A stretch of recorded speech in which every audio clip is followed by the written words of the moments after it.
السلام عليكم ورحمة الله وبركاته، ازيكم يا شباب؟ زي ما وعدتكم النهاردة إن شاء الله هنتكلم عن موضوع الأجهزة اللي وقعت في المية أو وقع عليها مية، وإزاي نتعامل معاها بشكل أو بطريقة بروفيشنال. مبدئيا ننسى موضوع الرز ده نهائي. ناس طلعت إشاعة بتقول إن لو الجهاز وقع في المية نحطه في الرز والرز بيمتص الرطوبة والكلام ده. الكلام ده ننساه نهائي في جهاز زي اللي قدامنا ده، جهاز جي 5. وقع في المية وفي شورت في الجهاز، آه فول شورت. والمية عملت تمليح زي ما انتم شايفين. الرز هيعمل ايه في الموضوع ده؟ مش هيعمل اي حاجة طبعا. وانا عارف ان غالبيه محلات الصيانه بتتعامل مع التليفونات اللي واقعه في ميه، انها بتنقع التليفون في الغساله، او في جيركن فيه بنزين او تينر او ايا كان، وبعديها بتنضفه بالفرشه، وبعديها تحطه تحت لمبه او تسخن عليه بالهوت اير كده على حراره خفيفه لحد لما ينشف. وهو ده طريقة التعامل مع المية في أغلب المحلات أو ورش الصيانة.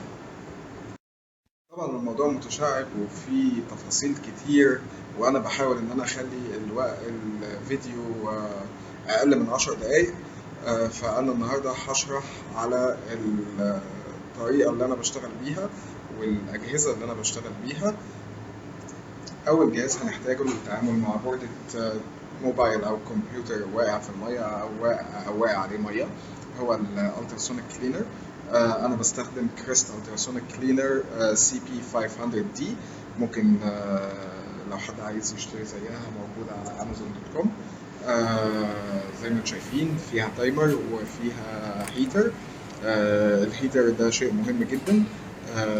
زي ما انتم شايفين هي بتتملى دي ايونايزد ووتر او ديستيلد ووتر، يعني ميه مقطره بتتجاب من الصيدليات، وبيتحط عليها محلول زي منظف علشان يشيل الاكسديشن والرواسب والصدأ والكلام ده كله.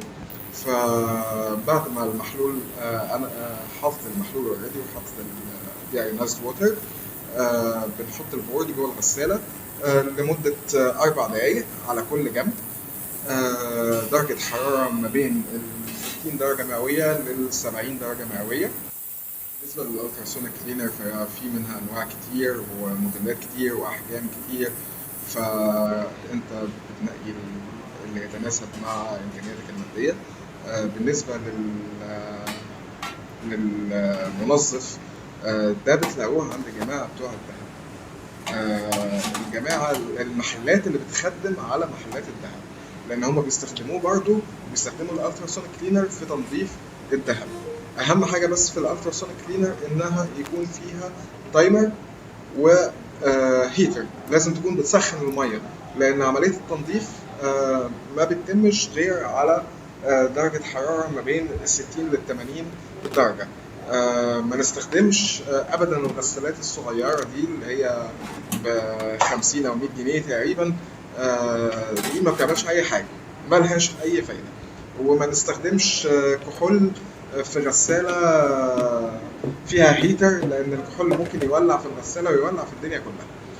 بعد ما بنطلع البورد بتاع التليفون او الكمبيوتر من الالتراسونيك او الغساله، لازم نحطه جوه كحول 100%، وده لازم يتجاب برضه من الصيدليات او الاماكن اللي بتخدم على الصيدليات والمستشفيات. لازم يكون كحول 100%، لان الكحول بيطرد جزيئات الميه من البورد.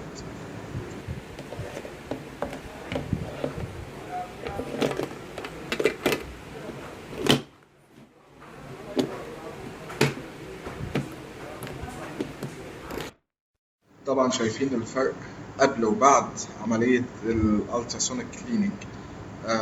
عملية التنظيف دي الحقيقة بترجع لجودة الغسالة أو الالتراسونيك كلينر. وتاني حاجة لجودة السائل بتاع التنظيف. يا جماعة محدش يستخدم برضو سائل تنظيف الأطباق والحاجات دي مش مخصصة للالتراسونيك كليننج.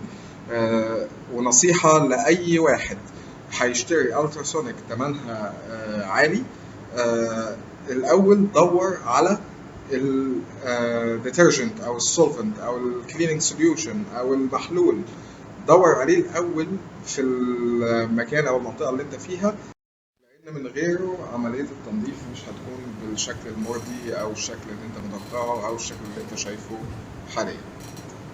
بعد عمليه التجفيف بعمل تشيك على الكاباسيتورز او المكثفات او المكونات اللي موجوده في نفس المنطقه اللي كانت فيها الووتر دامج، وبلاقي ان في مكثف بيديني شورت من الناحيتين.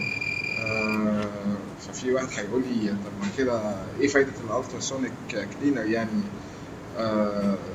الالتراسونيك كلينر بتنظف مش بتصلح. هي وظيفتها انها تنظف البورد وتخليه زي ما انتوا شايفوا كده لامع، وبتشيل الاكسده والكلام ده كله، لكنها مش هتصلح لي مكثف تالف. فانت عليك مرحله الفحص بعد التنظيف، وهنا انا شايف ان المكثف ده هو التالف، شكله باين ان هو متآكل زياده عن اللزوم، فقررت ان انا اشيله ونشوف بعد كده هو اللي هيبقى اللي مسبب الشورت في اللاين ده كله ولا لا. واحد هيقول لي طب ما انا ممكن انضف التليفون بفرشه وبنزين وبيطلع برضه نضيف وكويس وكل حاجه. احب اقول لك، ودي معلومه مؤكده 100%، انك في اماكن مش هتقدر توصل لها غير عن طريق الالتراسونيك كلينر، بالاضافه الى انها امن في انها بتنظف بدون ما تنزع اي مكونات من على البورد. اكيد في ناس هتبعت لي وتكتب لي كومنتات تسالني عن التول اللي انا بستخدمها دلوقتي عشان ارفع بيها المكثف. دي اسمها هاكو هوت تويزر، عباره عن ملقاط بسنين كاويه كانك ماسك كاويتين مع بعض، بتشيل المكثف بدون ما تحتاج انك تستخدم الهوت اير وتعمل حراره على بورد هي اوريدي يعني سمكها ضعيف جدا. وبعد ما شلت المكثف بعمل تشيك، وفعلا الشورت راح. فعلا هو كان المكثف ده هو المسبب ان التليفون بالكامل ما يشتغلش، لانه كان عامل شورت في اللاين كله، والحمد لله تمت العمليه بنجاح والتليفون اشتغل. اتمنى ان انتوا تكونوا استفدتوا واستمتعتوا، ومن فضلكم اتمنى ان انتوا تشتركوا في القناه وتعملوا شير ولايك. نفسي ان الفيديوهات اللي انا بعملها توصل للعالم كله، ويبقى في عندنا فعلا محتوى عربي هادف.